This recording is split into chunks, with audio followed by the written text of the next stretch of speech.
현지 시간으로 11일 블룸버그는 작년 1분기에서 3분기 인텔의 판매량을 근소하게 앞섰던 삼성전자가 한 해 전체 매출에서 우위를 점할 전망이라고 보도했습니다. 삼성전자는 지난 7일 2021년 연매출이 전년보다 17.8% 증가한 279조 400억 원으로 잠정 집계됐다고 밝혔는데요. 이는 메모리 초호황기였던 2018년, 그때 기록한 종전 최다 매출 기록을 경신한 수준입니다. 이 가운데 반도체 사업 매출은 95조 원에 육박하는 것으로 추정되고 있는데요. 지난해 삼성전자 반도체 실적은 메모리뿐만 아니라 파운드리 사업에도 큰 힘을 보탰습니다. 업계에서 추정하는 삼성 파운드리 사업부의 지난해 매출은 20조 원을 웃돌 전망인데요.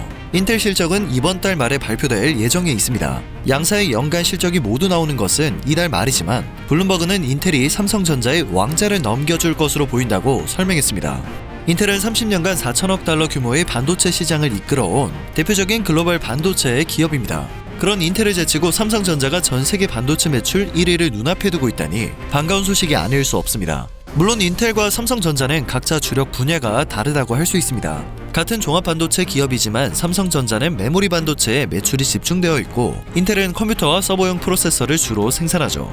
삼성전자는 D램과 낸드 분야에서 40%에 육박하는 시장 점유율을 보유하고 있고 인텔은 컴퓨터 프로세서 분야에서 80% 후반대 점유율로 독보적인 존재로 여겨집니다.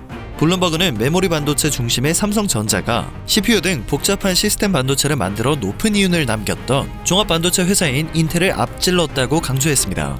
인텔은 여전히 삼성이 리드하는 메모리 칩보다 훨씬 복잡한 컴퓨터 프로세서의 대부분을 생산하고 높은 이익 마진을 붙여 막대한 현금을 긁어모으고 있지만 삼성이 인텔을 추월하는 것은 중요한 변화라는 것이죠. 업계에서도 일찌감치 삼성전자의 우위를 예측했습니다.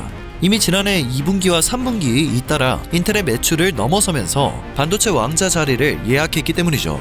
실리콘밸리에서 처음 나와 반도체 시장을 이끌어온 반도체 기업 인텔은 1990년 미국의 전 세계 반도체 생산 점유율을 37%까지 끌어올리는 데 큰 공헌을 했다고 평가됩니다.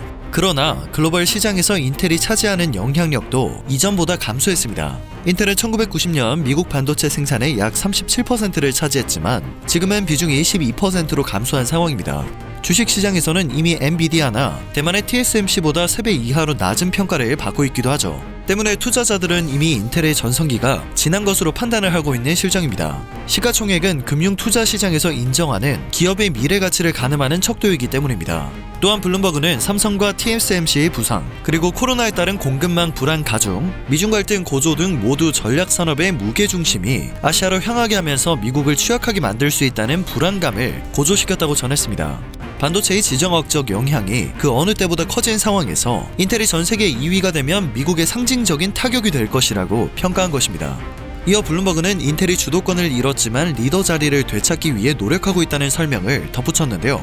실제로 지난해 2월 인텔 최고 경영자로 부임한 팻 겔싱어는 반도체 생산 기술 핵심 분야의 리더십을 회복하겠다고 선언했으며 인텔 파운드리 서비스 부문을 신설해 삼성전자와 TSMC가 장악한 파운드리에도 본격적으로 진출하겠다는 포부를 밝힌 바 있습니다. 이러한 계획에 투자자들은 처음에는 박수를 보냈는데요. 겔싱어 CEO가 미국 내 반도체 공장 건설을 촉진하기 위한 500억 달러 지원 법안의 처리를 주도적으로 지지해왔지만 통과가 지연되고 있는 상황입니다. 블룸버그 통신은 수십억 달러 규모의 공장을 건설하는 데 걸리는 시간을 고려하며 보조금 정책이 인텔이 미국에 더 많은 공장을 짓도록 설득할 수 있다는 최상의 시나리오에서도 적어도 올해 안에 반도체 제조 시설이 늘어날 수는 없다고 강조했습니다. 생각보다 높은 비용과 많은 시간이 소요될 것으로 예상이 되면서 처음 박수를 보냈던 투자자들이 염려를 나타낼 수밖에 없는 상황이 된 것입니다. 또 기술 분야는 한번 뒤처지면 다시 회복을 하기 어렵다는 점에서 인텔이 다시 삼성전자를 제치고 반도체 산업의 왕자를 차지할 수 있을지는 불투명한 것으로 평가되고 있습니다. 블룸버그 역시 혁신의 잔인한 속도와 비용은 한번 뒤처지면 다시 정상으로 돌아가는 길이 너무나도 어렵다는 것을 의미한다고 전했습니다. 인텔의 리더는 회사의 지배력이 약해지는 와중에도 회사가 번창할 수 있도록 노력하고 있지만 반도체 업계에서는 그런 목표의 달성은 전례가 없다고 못을 받기도 했죠. 이러한 흐름 속에서 한국은 반도체 산업에 투자까지 아끼지 않고 있습니다. 지난해에 이어 올해도 반도체 호황이 지속될 것으로 보이는 가운데 대만이나 중국을 제치고 가장 큰 장비 투자를 쏟아부을 예정이기 때문입니다. 절대 추격을 당하지 않겠다는 건데요. 12일 국제 반도체 장비 재료 산업협회는 올해 글로벌 반도체 공장 장비 투자 규모가 980억 달러, 하나로 약 116조 6천억 원으로 전년 대비 10% 증가할 것이라고 전망했습니다. 2020년에서 2021년에 이어 3년 연속 증가세를 보이는 것입니다. 부문별로는 올해 반도체 공장 장비 투자 중 가장 큰 부분인 46%가 파운드리에서 이뤄질 것으로 추정되었습니다. 국가별로는 한국이 전체 장비 투자액의 73% 비중을 차지해 1위를 차지할 것으로 보입니다. 압도적인 비중을 차지하고 있는 건데요. 삼성전자와 SK하이닉스 등 국내 반도체 제조업체들이 지난해에도 대규모 장비 투자를 했지만 올해에도 장비 투자 규모를 늘릴 것으로 예상됩니다. 2위는 대만으로 지난해에 비해 투자 규모가 14% 증가할 것으로 전망되며 3위인 중국은 지난해에 비해 20% 투자가 줄어들 것으로 추정되었습니다. 이러한 상황에 중국은 울상이 되었습니다. 2018년 시진핑 주석이 반도체를 사람 심장에 비유하며 반도체 굵기를 선언했고 최첨단 반도체를 생산해 자금률을 높이겠다며 한국을 넘어서겠다는 계획을 세웠으나 사실상 계획이 수포로 돌아갔기 때문입니다. 엄청난 돈을 쏟아부었지만 실패를 맛보자 중국은 따라잡을 수 없는 한국과의 격차를 피부로 느끼고 있는데요. 월스트리트 저널은 기업 발표와 중국 관영 매체 보도, 지방정부 문서 등을 분석한 결과 중국에서 최근 3년간 적어도 6개 반도체 제조 프로젝트가 실패했다고 전했습니다. 이들 프로젝트에는 최소 23억 달러가 투입되었고 대부분이 정부 지원금이었는데요. 이러한 대규모 투자에도 일부 기업은 반도체 칩 하나도 만들지를 못할 실정이니 눈앞이 깜깜할 수밖에 없겠죠. 대표적 실패 사례는 허베이성 우한의 HSMC와 산둥성 진안시에 있는 QXIC인데요. 두 회사는 삼성전자와 대만 TSMC가 지배하는 14나노미터 제품 생산을 목표로 정한 바 있습니다.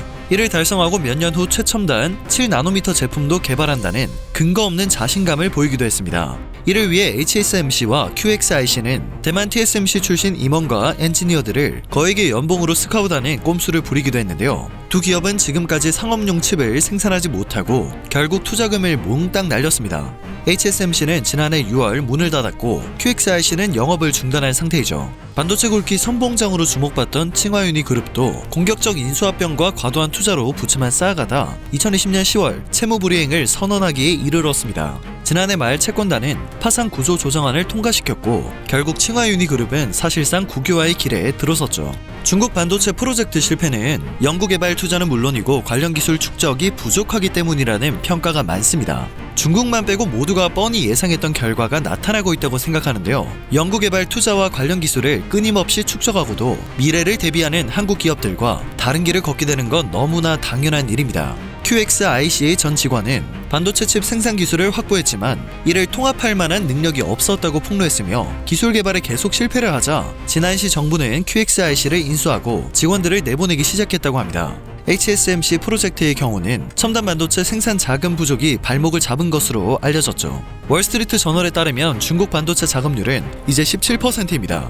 2025년 자금률 70% 목표 달성은 아득히 멀어진 듯합니다. 과거에는 석유가 전쟁의 발단이 되기도 했지만 코로나 사태로 반도체를 비롯해 배터리와 희귀광물 그리고 의약품이 글로벌 공급망의 핵으로 자리를 잡았습니다. 일본 고바야시 경제안보 담당상은 핵심 기술을 육성해 국제사회가 일본 없이는 생존할 수 없도록 하는 것이 자신의 임무라는 말을 한 적이 있습니다. 그러나 일본이 꿈꾸면 한국이 이룬다는 말처럼 바이든 미국 대통령은 공급망 글로벌 정상회의에 한국을 초대했고 한국은 계속해서 신기술과 핵심 기술로 세상의 존재감을 극대화하고 있습니다. 오늘 전해드릴 소식은 여기까지입니다. 영상이 정보가 되셨다면 그것만으로도 정말 감사드립니다.